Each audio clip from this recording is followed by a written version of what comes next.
Hello friends, कैसे हैं आप लोग। फिर से हम नए टॉपिक लेकर आज आए हैं। आज हम लोग रेशियो की प्रॉब्लम को जानेंगे। ओके, आज हम लोग क्वेश्चन लेकर आए हैं। इफ x रेशियो y बराबर 3:4 find 3x plus 4y ratio 5x plus 6y। मान लीजिए x रेशियो y की वैल्यू हमको मेरे पास दिया हुआ है कि 3:4 है, तो बोलते कि find the value of 3x plus 4y ratio 5x plus 6y। इसकी वैल्यू क्या होगी sir? 3x plus 4y ratio 5x plus 6y की वैल्यू क्या होगी? इस चीज के बारे में हम लोग क्या करेंगे, आज निकालना जानेंगे। तो मान लीजिए जो चीज दिया हुआ रहता है, जो चीज दिया हुआ रहता है उस चीज को हम लोग गिवन लिख लेते हैं। ओके, तो मेरे पास दिया हुआ है गिवन, क्या दिया हुआ है मेरे पास दिया हुआ है x रेशियो y, क्या दिया हुआ है x रेशियो y बराबर 3:4।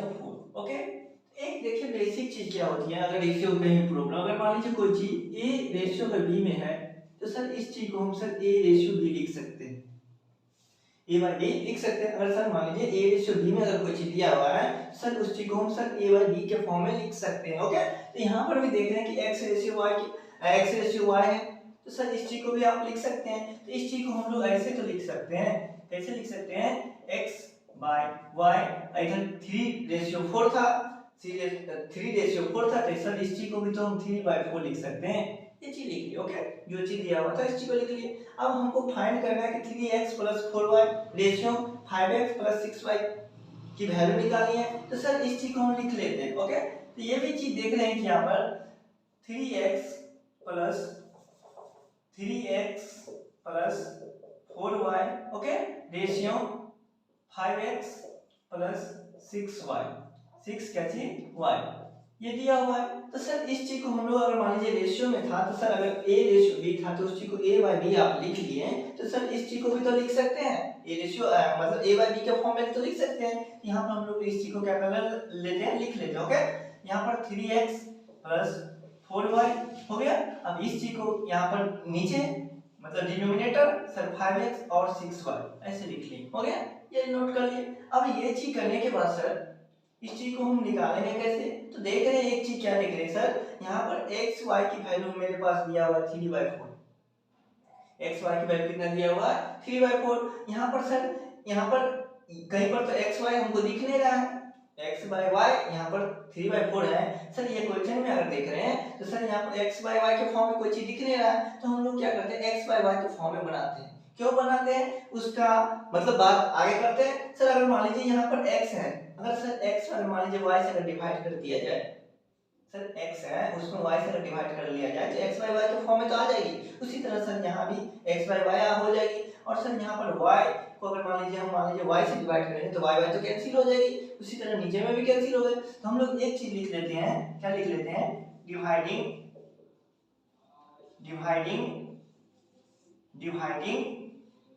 Numerator and denominator. n से न्यूमरेटर मतलब अंश होती है, डिनोमिनेटर मतलब क्या होती है हर। तो sir dividing numerator and denominator by y से हम लोग क्या करते हैं, डिवाइड कर लेते हैं। ओके, सर न्यूमरेटर और डिनोमिनेटर में y से क्या करते हैं, डिवाइड कर देते हैं। तो डिवाइड अगर करेंगे तो ये चीज डिवाइड करने पर मेरे पास क्या आएगी 3x, अगर मान लीजिए x है यहाँ पर y से अगर डिवाइड करेंगे तो क्या होगा y प्लस यहाँ पर सर अगर मान लीजिए 4 था, अब y को अगर मान लीजिए y से डिवाइड करेंगे तो ये तो कैंसिल हो जाएगी। चलिए एक स्टेप लिख लेते हैं, इसके बाद आगे सर उसी तरह यहाँ पर 5x था तो सर y से डिवाइड कर रहे हैं, ये इसलिए हम नीचे में क्या लिख लेते हैं y। ओके, यहाँ पर सर 6 है तो 6 और y से जब डिवाइड करेंगे तो y बाय y हो गया, ये चीज हो गया। अब ये चीज होने के बाद सर यहाँ पर देख रहे हैं कि सर ये y कैंसिल हो जाएगी, तो इस चीज को हम लोग लिख सकते हैं सर, चलिए ब्रैकेट में ले लेते हैं, इस चीज को लिख सकते हैं सर 3x बाय y और सर प्लस यहाँ पर y तो कैंसिल हो गया, तो मतलब कितना हो गया 4। ओके, अब फिर उसी तरह से सर इस चीज को फिर से यहाँ पर लिख लेंगे 5x y प्लस है तो यहाँ पर क्या चाहिए प्लस, और यहाँ पर सर y फिर से कैंसिल, तो यहाँ पर 6 था तो 6 लिख। ओके, अब ये चीज लिखने पर सर हम देख रहे हैं मेरे पास यहाँ पर सर x y की वैल्यू दी है, एक्स वाई की वैल्यू दिया हुआ है 3/4। तो सर जहां पर एक्स वाई है वहां पर हम क्या करते हैं 3/4 तो लिख सकते हैं। तो यहाँ पर जहां पर एक्स दिया हुआ है, एक्स बाय वाई दिया है, वहां पर क्या कर लेते हैं एक्स और वाई की वैल्यू को पुट करते हैं। ओके, एक्स और वाई की वैल्यू जो देख रहे हैं वहां पर कितना है 3/4। ओके, ये चीज दिया हुआ है, +4 है तो +4, और फिर से नीचे में सर 5, फिर से यहाँ पर भी देख रहे हैं कि सर x और y की वैल्यू दिया हुआ है 3/4, तो यहाँ भी 3/4 लिख लिए। मतलब जहाँ पर x y था वहाँ पर 3/4, जहाँ x y था वहाँ पर 3/4 पुट कर लिए, क्योंकि पहले से वो दिया हुआ था। ओके, ये चीज देने के बाद यहाँ पर बच गया कितना 6, तो यहाँ पर 6 लिख लिए। ओके, ये चीज लिख ली। अब सर ये चीज लिखने के बाद हम लोग देख रहे हैं, क्या चीज देख रहे हैं कि सर ये जो चीज है वो मल्टीपल के फॉर्म में है, तो इस चीज को मल्टीप्लाई तो कर सकते हैं। अगर मान लीजिए मल्टीप्लाई करेंगे तो यहाँ पर 3 मल्टीप्लाई 3/4, ओके, अब +4 है तो 4 हो गया। ये चीज करने के बाद फिर से यहाँ पर 5 मल्टीप्लाई 3/4, ओके, +6।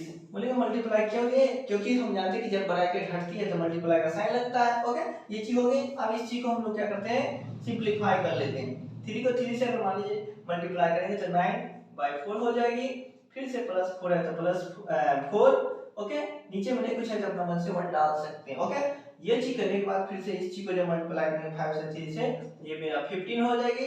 अब 4 है तो नीचे में 4, और यहाँ पर प्लस है तो प्लस कितना 6 हो गई, नीचे में 1 नहीं कुछ था तो 1 लिख सकते हैं। ओके, अब ये चीज देखने की सर फ्रैक्शन के फॉर्म में आ गई, मतलब फ्रैक्शन बने, तो फ्रैक्शन को तो सॉल्व करना हम समझते हैं। कैसे समझते हैं, 4 और 1 का जब एलसीएम लिया जाएगा तो यहाँ पर 4 होगी, 4 और 1 का एलसीएम लेंगे तो 4, सर 4 के टेबल में 4 एक बार में कटता है तो 9 को 9 लिख सकते हैं। फिर से सर 1 के टेबल में 4 पढ़ेंगे तो 4 टाइम्स में, तो सर 4 को 4 से करेंगे तो कितना 16।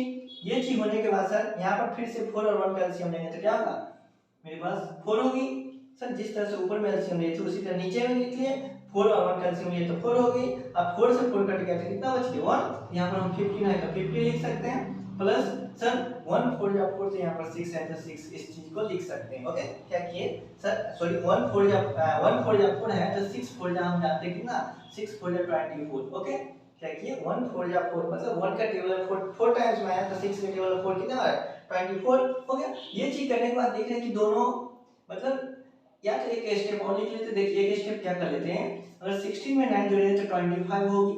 ओके, और ये चीज होने के बाद सर 4 है तो 4, और नीचे में क्या दिया हुआ है, अगर मान लीजिए 24 और 15 को मतलब 24 को और 15 को जब ऐड करेंगे तो ये 4 और 5 कितना 9, और यहाँ पर 2 और कितना 3 बाई कितना है 4 है तो 4 हो गई, ऐसा लिख सकते हैं। अब सर देख रहे हैं कि सर ए, ये बी, ये सी और डी के फॉर्म में होती है। एक बेसिक क्या होती है फार्मूला होती है, अगर मान लीजिए कोई भी चीज ए बी सी और डी के फॉर्म में हो तो उस चीज को सर ए बाई बी गुने डी बाय सी हम लिख सकते हैं। अगर मान लीजिए कहीं पर ए बी सी डी के फॉर्म में अगर कोई चीज दिया आ जाए तो उस चीज को सर ए बाई बी, मतलब पहले वाला जो ए और बी था उस चीज को फिक्स रख छोड़ दिए, और बाकी नीचे वाला जो पोर्शन था सी और डी था तो डी को ऊपर भेज दिया और सी को क्या कर दिया नीचे लिख दिए। तो सर इस चीज को भी तो आप लिख सकते हैं, तो चलते हैं इस चीज को लिख लेते हैं। तो इस यहाँ पर देख रहे हैं कि 25/4 है तो 25/4, फिर से यहाँ पर मल्टीप्लाई, सर हम जानते हैं 4, आप बोले थे कि डी ऊपर चल जाता है तो 4 को ऊपर भेज देते हैं, और यहाँ पर कितना 39 है तो यहाँ 39, सर 4 से 4 कैंसिल हो गई, मतलब 25 बाय कितना 39 हो गई।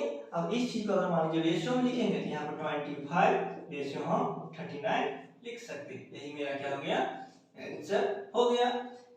इस अगर मान लीजिए ऐसा कहीं पर अगर प्रॉब्लम आपको दिया रहे तो इस कंसेप्ट के अनुसार हम इस चीज को सॉल्व कर सकते हैं। अगर ये वीडियो आपको अच्छा लगा होगा तो please like subscribe and share. फिर मिलते हैं नेक्स्ट अगले वीडियो में, तब तक के लिए ओके बाय।